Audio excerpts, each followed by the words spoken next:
Quase toda vez que vocês vêm ver o vídeo do Utopia aqui no canal da Revo, vocês já sabem que eu apareço antes para dar uns recadinhos, certo?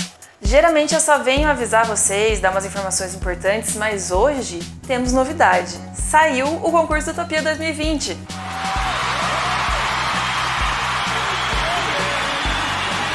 Vocês podem consultar o regulamento no site www.utopia.com.br e ele é para pessoas que fazem tanto 2D quanto 3D, a proposta de personagens e também de cenários, então a gente fez um negócio mais amplo para que mais artistas possam participar.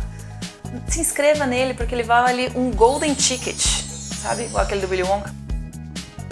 Então quem ganhar esse concurso vai ganhar passagem, hospedagem e o ingresso para Utopia 2020. Então assim, vale a pena dar uma tentada. Só lembranças muito rápidas. Não esqueçam que vocês podem entrar em contato com a gente para qualquer dúvida pelo WhatsApp, por e-mail e pelo inbox do Instagram. E eu sei que vocês têm perguntado muito sobre a liberação de novos artistas e a única coisa que eu posso dizer sobre isso é que janeiro vai ser um mês de alegria para todos nós. É isso. Então tá. Bom vídeo, boa entrevista. Tchau! Eu sou o Carlos Luzzi, eu sou um animador, artista de animação. Animador, designer de personagem, artista de storyboard, já dirigi animação também e sou um artista em geral também. Além de animação, eu sou interessado por desenho como um todo.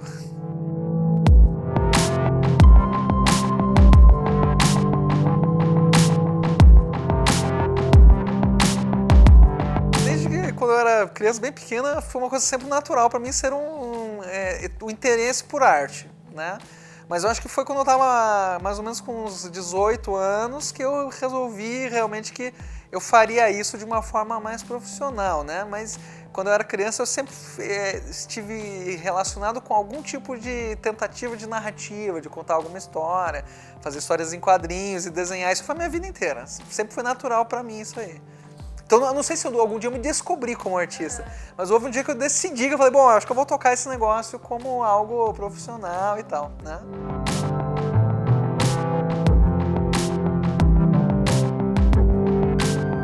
Como artista, assim, primeiramente, que é a minha função principal, né? Eu gosto bastante do Heinrich Kley, que é um ilustrador alemão do início de século. Então, ele me inspira muito enquanto criatividade e forma do desenho. Ele não é nada de hoje, né? Ele é do início do século, é uma época da ilustração com bico de pena, e eu gosto muito daquela época, assim, né? Tem outros artistas daquela época que eu gosto também, renascentistas e tal, mas esse em particular tem alguma coisa pessoal que eu gosto muito dele, né? E eu gosto muito dos artistas de animação da Disney, né? A geração que surgiu ali nos anos 30 da Disney, depois foi em diante, onde tem artistas como Fred Moore, Frank Thomas, Milt Kahl, principalmente um dos que eu mais gosto, né? O Ward Kimball. É uma geração que eu gosto muito. Até todos daquela geração da Disney eram muito bons, assim, são para mim uma referência muito grande, né? E também artistas da Warner, assim, tipo Chuck Jones, por exemplo, é um dos que da animação da Warner, que eu acho muito elegante, gosto muito do traço dele, né? São artistas assim que me influenciam muito, tipo o James Baxter, que é um grande animador, o Sandro Cleuso e o Rooney Bennett, que são animadores do primeiro escalão mundial. São esse grupo aí que eu falei, são artistas que hoje eu considero muito influentes para mim, estão no topo assim de artistas que eu admiro muito no mundo da animação, né? Aí tem, dentro do campo de desenho, eu gosto muito do Glenn Vilpo e do Carl Gnassi também, que foram dois professores meus, dois instrutores. Então, eles me trouxeram assim, o gosto por desenho, não só animação, que a animação é um tipo de desenho, né, mas pelo desenho em geral. E eu gosto muito da literatura, assim, então eu tenho uma influência grande pelo J.R.R. Tolkien, né? Que eu gosto dos livros dele, já, né? Gosto muito e gosto do gênero fantasia em geral, né? Então ele é um cara que eu acho que o livro, as histórias que ele criou, aprecio demais o campo de storytelling, a literatura em geral, especialmente fantasia.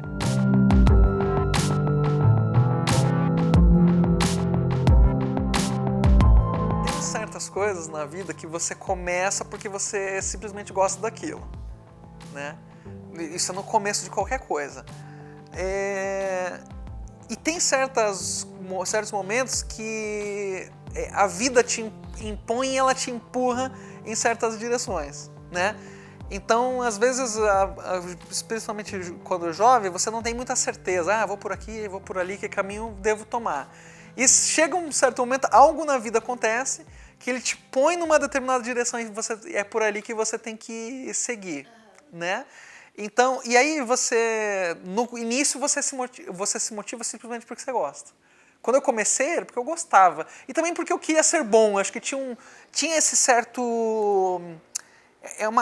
como que se diria assim, é uma arrogância do jovem, assim, que ele, eu quero ser muito bom nisso aqui e tal, que eu acho que é igual um garoto que joga futebol, que ele fala assim, eu quero ser bom igual o Neymar, né, e tal. Eu pensava assim, eu quero ser bom que nem tal artista que eu olhava ali, eu achava aquilo ali maravilhoso, então eu tinha esse ímpeto, né, eu quero ser bom e tal. Hoje já não é mais assim, eu quero ser artista para ser bom e tal, né, Hoje o que me motiva a trabalhar, a desenhar e tal, é poder contribuir para algo, para algum projeto. Ou contribuir para pessoas. Então eu ensino pessoas a desenhar.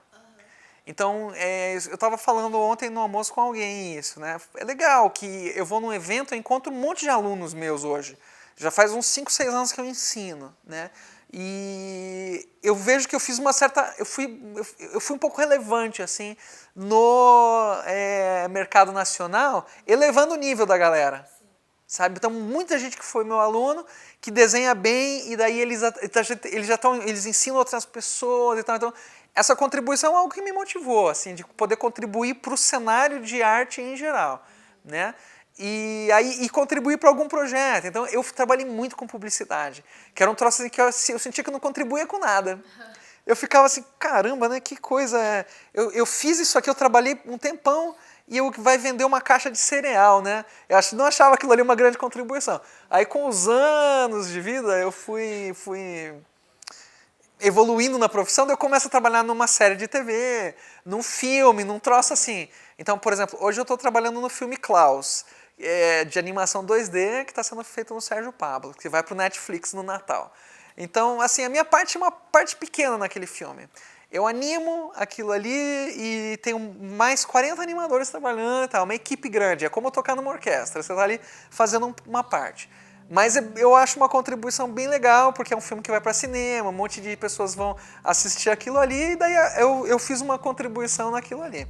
Então é uma coisa que me motiva a contribuir para algo. Eu evitaria, ou praticamente estou evitando hoje, e eu posso me dar esse luxo, de fazer coisas que não são relevantes. Eu tô me motivando a fazer coisas relevantes que vão contribuir para algo, para a narrativa de alguma coisa, né? Então é isso que me motiva hoje, né? E no início era porque gostava, ou porque queria ser bom.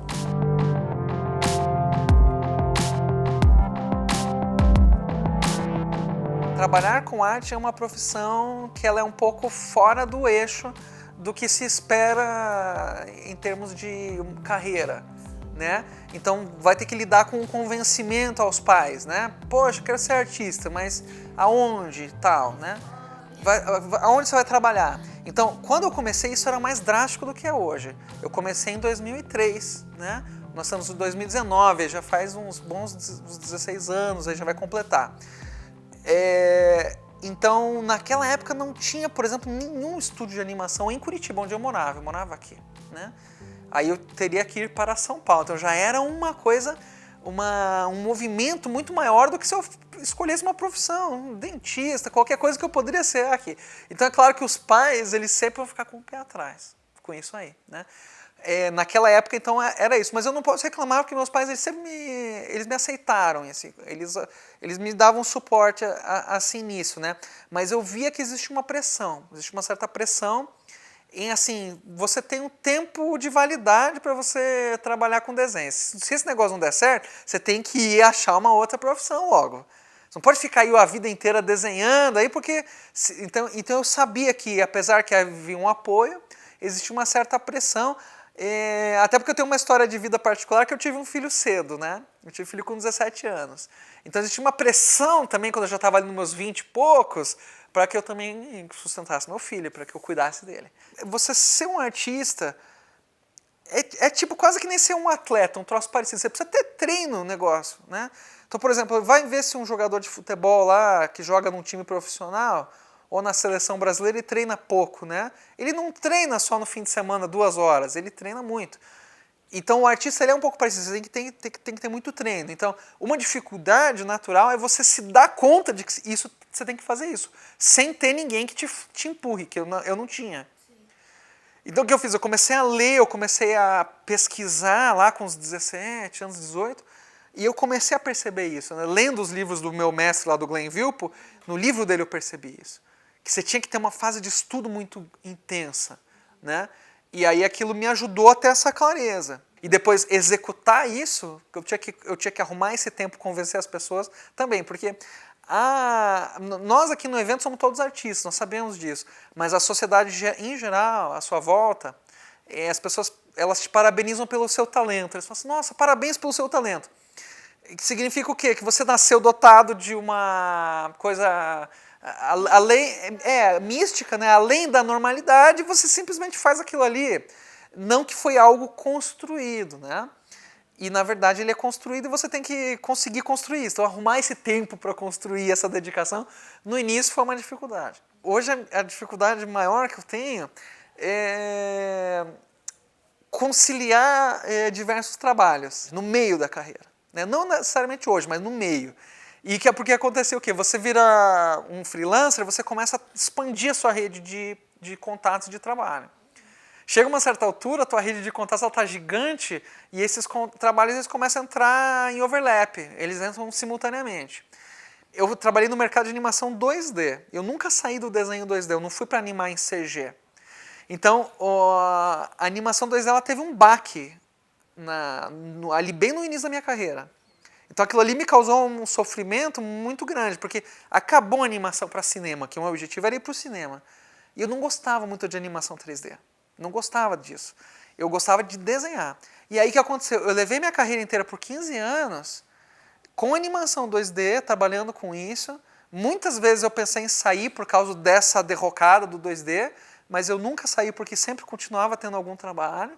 Né? Só que nesse meio tempo eu acabei virando um artista independente de estúdio. No início eu trabalhei no estúdio.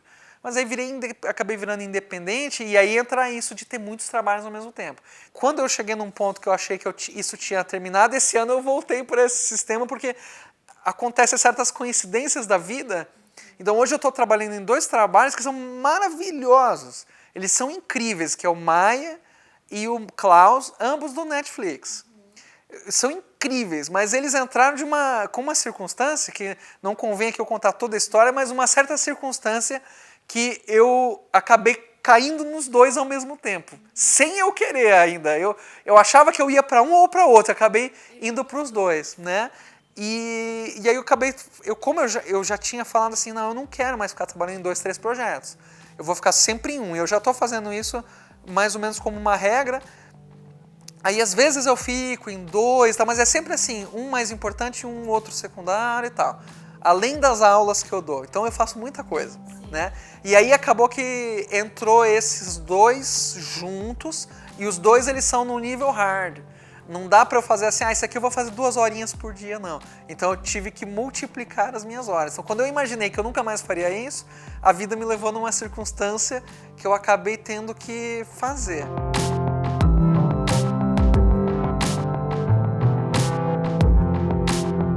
Eu vejo que hoje é um pouco diferente do que quando eu comecei, sabe? A geração de hoje. Eu tô com 39 anos, né?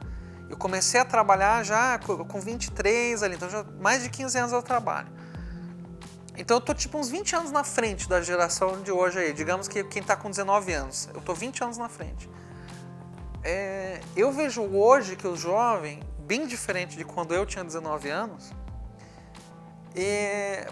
o mundo parece que é um pouco mais opressor hoje. Eu sinto assim, os jovens com mais ansiedade, com mais medo. Eu não lembro da minha geração a gente ter tanto medo das coisas, né, do mundo e tal. Eu vejo hoje as pessoas com medo e com ansiedade. Eu não sei se isso ou talvez seja reflexo da digitalização do mundo, o que é, né? Quando eu era novinho a gente vivia o mundo de verdade, hoje a gente vive o mundo virtual, né? Aí a pessoa ela fica com medo, né? Com medo. Então, esse tema do medo é um tema que os meus alunos muito falam hoje, né? Então, se eu fosse falar para eu mesmo de 20 anos atrás, talvez eu nem falasse assim, não tenha medo, porque eu realmente não tinha medo. Eu era destemido mesmo, eu ia em frente, assim, naquela época, o que eu fazia, assim, eu ficava ocupado para não... Eu me ocupava e eu não tinha tempo de sentir medo, né? Eu não tinha tempo de sentir medo. Então, talvez o que eu diria para quem está começando hoje é... Gasta o seu tempo produzindo coisas. Menos tempo olhando coisas, vendo coisas na internet, olhando Instagram, meio sem foco. Eu colocaria o foco em produzir coisas, em fazer coisas, em olhar o mundo e a sua volta e desenhar, gastar mais tempo produzindo. Porque quando você está fazendo coisas, você não tem tempo de você ficar sentindo medo, ficar sentindo ansiedade. E quando você para de fazer e você entra no campo de você olhar o que o outro está fazendo, você olhar os outros fazendo, aquilo ali ele vai te criando umas amarras. Eu vejo muito isso. A molecada ela fica olhando o Pinterest e fica olhando o Instagram e aí aquilo ali parece que ela vai sufocando o cara. E o cara ele fica vendo aquele feed maravilhoso, que ele é um feed de um monte de pessoas, ali é o melhor do melhor, e aí ele se sente esmagado, porque ele não consegue fazer a mesma coisa ali. Então eu realmente faria assim, de repente assim, fecha um pouco a janela do celular e abre a janela da vida e produza bastante, porque aí isso te dá experiência de vida, o desenho e tal. Para mim era muito isso. Desenho, eu tinha experiência de mundo, eu desenhava de observação, desenhar. Então muito mais legal você fazer algo do que você só ficar olhando o outro fazer. Claro que aprender também com os outros é importante, mas você tem que, em primeiro lugar, fazer. Acho que isso seria super importante, assim, uma coisa bem legal que aconteceu comigo naturalmente, e hoje o molecada tem muita distração, né? Então, acho que isso seria uma coisa bem legal para ter em mente.